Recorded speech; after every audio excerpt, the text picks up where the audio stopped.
नमस्कार, जोहार, सलाम। आप देख रहे हैं पृष्ठभूमि न्यूज़। विधानसभा चुनाव 2024 झारखंड के लिए इस बार काफ़ी महत्वपूर्ण और अहम रहा है, क्योंकि बता दें कि जहां पे हेमंत सोरेन खुद 5 महीने जेल में रह करके आए हैं और कहीं न कहीं पे अगर कहें तो साफ तौर पे देखने को मिल रहा है कि कल्पना सोरेन के पार्टी में पूर्ण रूप से आ जाने की वजह से पार्टी जो है कहीं न कहीं पे बहुत ही मजबूत हुई है झारखंड में। खास तौर पे अगर बात करें ग्रामीण इलाकों की तो बहुत ही मजबूती के साथ झारखंड मुक्ति मोर्चा और अलायंस की जो पार्टियां हैं, इंडिया गठबंधन की बात करें तो उभर करके सामने आई हैं। इस बार के जो चुनावी नतीजे हैं वाकई में चौंकाने वाले हैं, क्योंकि जिस तरह से इस बार इंडिया अलायंस की पार्टियों ने प्रदर्शन किया है। इस वक्त देख सकते हैं अजय नाथ सहदेव हमारे पीछे मौजूद है और इस बार के चुनाव में अजय नाथ सहदेव ने भी काफ़ी बेहतर प्रदर्शन किया है और इस वक्त हम जुड़ेंगे उनसे और बातचीत भी करेंगे। और अभी हम अपने कुछ साथियों से जुड़ेंगे। क्या लगता है अबूजर भाई कि इस बार का जो चुनाव रहा ये किसे कैसे देखते हैं?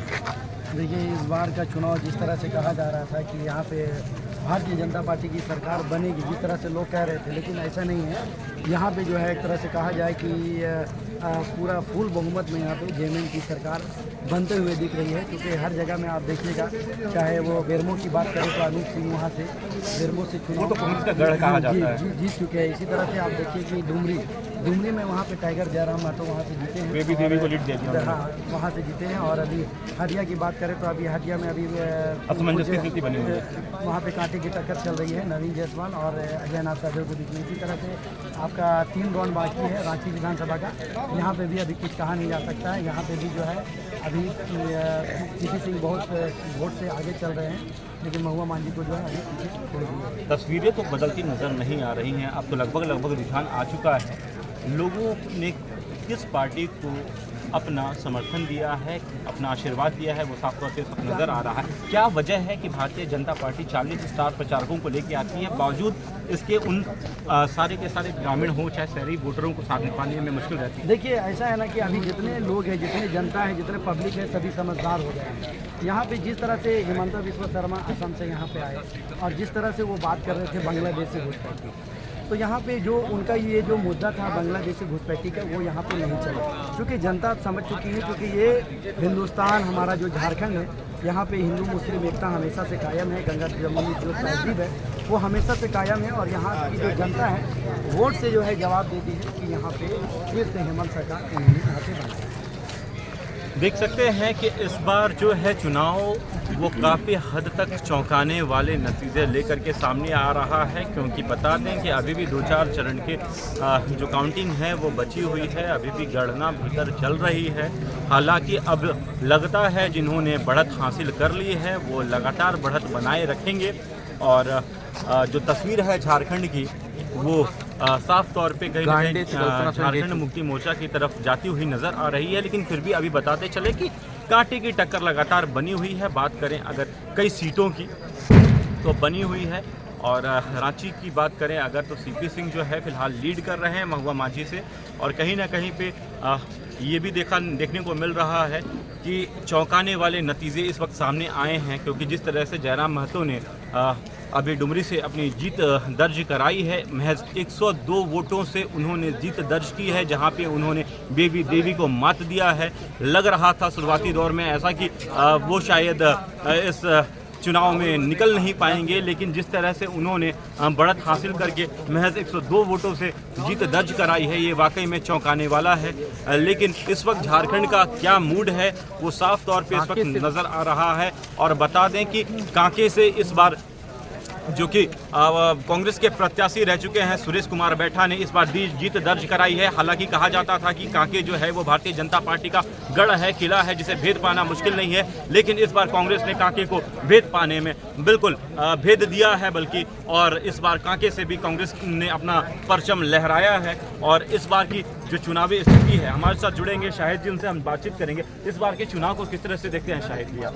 इस बार का चुनाव आप हेमंत सोरेन और कल्पना सोरेन के इर्द गिर्द जैसे कि असम के मुख्यमंत्री यहाँ पे आके हेमंत बिस्वा जिस तरह से बोलिए कि बीजेपी के कार्यकर्ताओं ने जान करने का काम किया था, क्योंकि बीजेपी मैया सम्मान योजना के सामने ग्रस्त हो गई थी, बैकवर्ड में चली गई थी। जिस तरह से मैया सम्मान योजना का वायरल होना, जो एक्चुअल वायरल होना, ये मैया सम्मान योजना बहुत वायरल हुआ कि आप गरीब तबका से लेके अमीर तबका तक में और पढ़े लिखे लोग से लेके जाहिल तबके तक में आप किन्हीं से भी आप रिपोर्टिंग करने के होंगे तो आपको हिंदियों में योजनाएं हेमंत सोरेन की बताने लगे। जैसे कि हेमंत सोरेन का जो योजना था मैया कृषि ऋण माफ़ी और स्कूलों में नया टेक्नोलॉजी लाना, ये सब चीज़ बहुत अच्छा फेवर किया है हेमंत सोरेन। 40 स्टार प्रचारक भारतीय जनता पार्टी ने इस बार झारखंड विधानसभा चुनाव में उतारे, इसका खासा असर नहीं नजर आ रहा है इस बार के चुनाव में, कहाँ कमी रह गई? कमी कहीं नहीं रह गई। देखिए, कोई भी अगर पार्टी हम किसी को गलत नहीं बोल सकते, वो अपने हिसाब से अपना सारा चीज़ प्लान प्रूफ काम किया, लेकिन कभी कभी चीज़ें बदलती हैं, दशक के बाद में चीज़ें बदलती है। जिस तरह से आप देख सकते हैं कि जयराम महतो जीत कर निकले, जो कोई नहीं सोचा था कि एक युवा जीत के निकल आ जाएगा।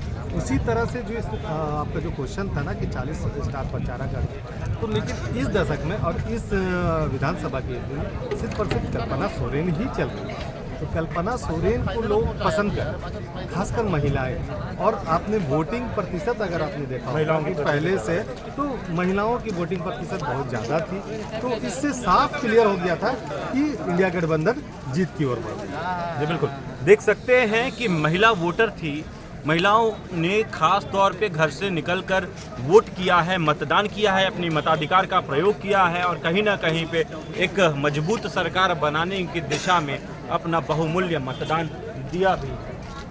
हम जुड़ेंगे अजय तिर्की जी से। क्या लगता है अजय जी, इस बार का जो चुनाव हुआ वो कहीं ना कहीं पे फिर से ऐसा लग रहा है कि इंडिया गठबंधन को मजबूती से सरकार बनाने का मौका मिला? एकदम ये मैं कहना चाहता हूँ कि जिस तरह से बीजेपी के लोगों ने जो बांटने का जो काम किया, हिंदू मुस्लिम करके बटोगे तो कटोगे, ये नारा एक है तो सिर्फ है, एक है तो सिर्फ ये बुनियाद का बात निकला, मतलब ये बेफालतू का बात निकला, समझ के फेलवर हो गया। यहाँ सिर्फ और सिर्फ एक ही नारा चला, विकास का नारा। और जो हेमंत सोरेन जो काम करके दिखाया उसी का परिणाम दिया। जनता ने फुल बहुमत के साथ हेमंत सोरेन की अगुवाई में, गठबंधन सरकार को अगुवाई में आज हेमंत सोरेन की फुल बहुमत में सरकार बनी। सिर्फ और सिर्फ आशीर्वाद, जनता का आशीर्वाद रहा और प्रत्येक कार्यकर्ता का भी आशीर्वाद रहा, उसके तहत सबको ये सरकार बनाने का फिर से मौका मिला। कहीं ना कहीं पे भारतीय जनता पार्टी अगर देखें तो लगातार हिमंता बिस्वा शर्मा झारखंड में बने हुए थे, शिवराज सिंह चौहान जैसे चेहरे लगातार नजर आ रहे थे, 40 स्टार प्रचारक थे, उनका जादू नहीं चल पाया। लेकिन कल्पना सोरेन और हेमंत सोरेन की बात करें तो इन्हीं का जादू फिर से बनता रहा और इस बार नजर भी आ रहा है। कैसे देखते हैं? देखिए, एक्चुअली में कल्पना सोरेन जी एक समझिए कि झारखंड की टाइगर शेरनी कहे जाने वाली एक महिला निकली, मतलब जमीन के उभर के हेमा से समझ लीजिए उभर के निकली। और ये कहीं ना कहीं जो ईडी के माध्यम से जो हेमंत सोरेन को जेल भेजने का काम किया, इसके लिए प्लस पॉइंट हुआ। चुनाव के पहले, ठीक पहले भी अभी उनके करीबियों के सामने ठिकानों पे अभी छापेमारी हुई थी। देखिए, ये सब तो चलता ही रहता है, कभी इसके यहाँ छाप पड़ेगा, कभी उसके यहाँ छाप पड़ेगा, ये चलता ही रहता है। लेकिन मैं साफ तौर से ये कहना चाहता हूँ कि झारखंड में विकास की राजनीति चला है, कटेंगे तो बटेंगे, एक रहो तो सेफ रहो, ये सब का नारा नहीं चला। और साफ तौर से मैं कहना चाहता हूँ कि झारखंड नहीं, पूरे देश का जब भी चुनाव हो तो भाईचारगी के साथ हो और विकास के साथ हो, इसी के साथ चुनाव हो, तब जनता का विकास होगा, भला होगा, राष्ट्र का भी भला विकास होगा। देख सकते हैं अजय तिर्की जी सरना समिति के अध्यक्ष भी हैं, साफ तौर पे कह रहे हैं कि इस बार जनता ने फिर से हेमंत सोरेन और कल्पना सोरेन को चुना है। इस सिर्फ चुना नहीं है बल्कि कहीं ना कहीं पे कल्पना सोरेन और जो हेमंत सोरेन है वो लोगों के दिल में बसते हैं, इसलिए जन समर्थन उनको लगातार मिल रहा है। बाकी खबरों के लिए आप देखते रहिए पृष्ठभूमि न्यूज़ में। सुलभ मिश्रा।